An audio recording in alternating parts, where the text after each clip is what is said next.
The experts have told us it is not a passing affliction that will heal by itself.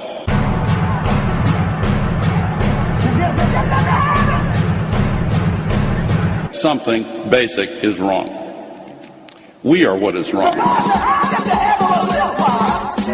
Climate experts believe the next ice age is on its way. According to recent evidence, it could come sooner than anyone had expected. Scientists reported with unprecedented alarm that the North Polar ice cap is, in their words, falling off a cliff. One study estimated that it could be completely gone during summer in less than 22 years. Another new study to be presented by U.S. Navy researchers later this week warns it could happen in as little as 7 years. 7 years from now. Like, this is the war, this is our World War II. And basically none of the crops will grow, most of the people will have died, and the rest of us will be cannibals. According to some climatologists, within a lifetime, we might be living in the next ice age.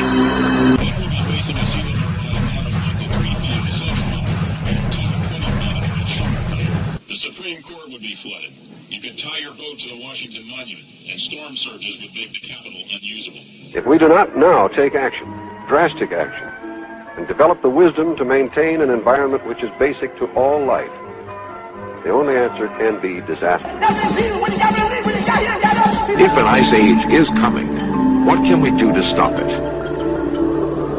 Nuclear energy might be used to loosen polar ice caps. Sea ice could be melted by covering it with black soot to increase the absorption of sunlight. Dr. Stephen Schneider is a climatologist from the National Center for Atmospheric Research. Can we do these things? Yes. But will they make things better? I'm not sure.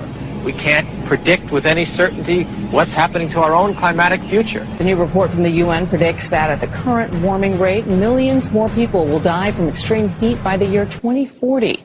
Now, for the first time in the history of man, an international movement is underway.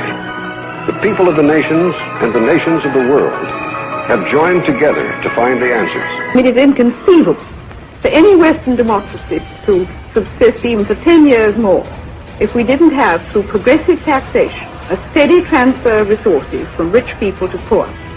Well, I consider that we can begin to talk about the world environment and about safeguarding our planet when we, the rich nations, are giving, in perfectly formal, institutionalized tax assistance. We have no more than 12 years to take incredibly bold action on this crisis.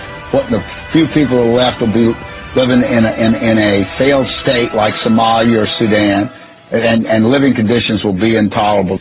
Yeah, we've got, what, 11 years, maybe? Running in the park on Saturday in shorts thinking, this is great, but are we all going to die?